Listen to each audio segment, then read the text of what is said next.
Well, as Joe said, I'm the CEO of the Council on Alcohol and Drugs. It's a 38-year-old nonprofit drug and alcohol prevention agency here in Georgia. I'm also the state director of a program called Drugs Don't Work in Georgia, which is a program of the governor's office and an affiliate program of the Georgia Chamber of Commerce. But before I took this job, I was a police officer for 15 years, and for 11 of those years I did work as an undercover narcotics agent. So for 11 years I lived with drug users, drug dealers, and drug addicts. I spent a lot of time sitting and talking with those folks on their roach-infested sofas, and there were many times that I'd watch them leave and go off to work or go off to school so knee-walking drunk and so stoned out of their minds I don't know how they made it. Up until a few years ago, I looked much like they did. I had long hair all the way down to my waist. I wore 2 earrings in my ear. I still have the tattoos. And from that experience, I learned a few things about the drug problem in our country. The first thing I learned is just how serious the drug problem truly is. I think it's the most serious problem facing us as a nation. Friends, we must do something to stop the drug problem in America. And Lord knows we've been trying. Since 1980, the United States of America has spent more than $290 billion of your federal tax money trying to stop drugs from coming into America.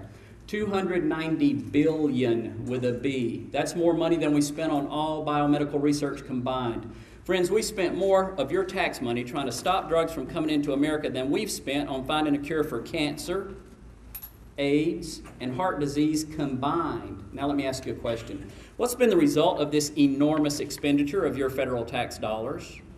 Well, in the last 10 years, cocaine and heroin production over in source countries has doubled. Cocaine and heroin are cheaper today on the streets of America than they've ever been. So after throwing billions and billions and billions of your tax dollars at the supply side of America's drug problem, not only have we not stopped it, it's gotten twice as bad. And the truth is, friends, we're never going to be able to stop drugs from coming into this country. It's absolutely impossible. I'll tell you why. It only takes 10 tractor-trailer loads of cocaine, pure cocaine, to supply the United States with all the coke it needs for 1 year. So imagine trying to figure out which trucks are bringing in the coke at what point and stopping them. It's impossible. It cannot be done. It only takes one airplane the size of a Boeing 747 airplane loaded with heroin, pure heroin, to supply the United States with all the heroin it needs for 1 year. So imagine trying to figure out which large airplane or which smaller planes are smuggling in the heroin at what point and stopping them. That too is impossible. It only takes one 25 square mile tract of land to grow enough opium poppies or enough coca plants to produce enough heroin or enough cocaine to supply this country with all those drugs it needs for 1 year. So you see, it doesn't matter how many coca fields we destroy over in source countries like Colombia and Peru. It doesn't matter how many opium poppies we eradicate over in source countries in the Middle East like Afghanistan and other Middle Eastern countries. They've already warehoused up enough processed heroin and processed cocaine to supply this country with all those drugs it needs for the next 20 years. In Mexico, drug smugglers are flying cocaine across our borders in radio-controlled airplanes. Little model airplanes that are so small, not only are they invisible to radar, they're invisible to visual observation. Up in Canada, these enterprising drug smugglers have figured out a way to form cocaine into a plastic-like substance that they're molding, among other things, into these air cargo kennels that you use to carry your pets on board commercial airliners, and they're smuggling in coke in that way. Not long ago, this 57-year-old man and his 62-year-old wife, Rachel, were apprehended as they attempted to drive across the United States border from Mexico with $68 million worth of cocaine concealed in their motorhome. Now, when our grandma and grandpa can be drug smugglers, how are we ever going to stop drugs from coming into this country? It's impossible. It cannot be done.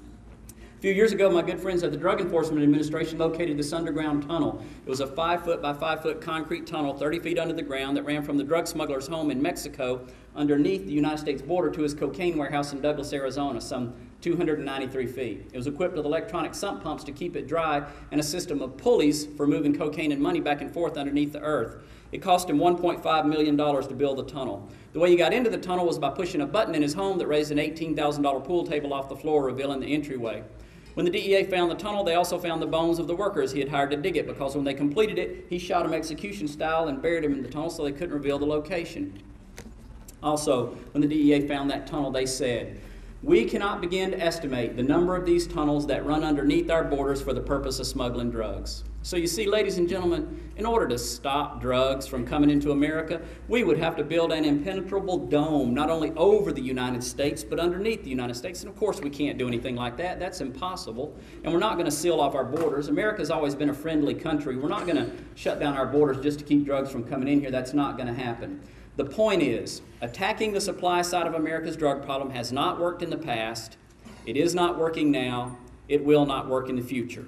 And I'm going to tell you a secret that the politicians sometimes forget to mention to you when they tell you they need your tax money to attack the supply side of America's drug problem. And let me stop for just a minute and point something out to you that you might not realize. Politicians lie. Present company accepted, of course.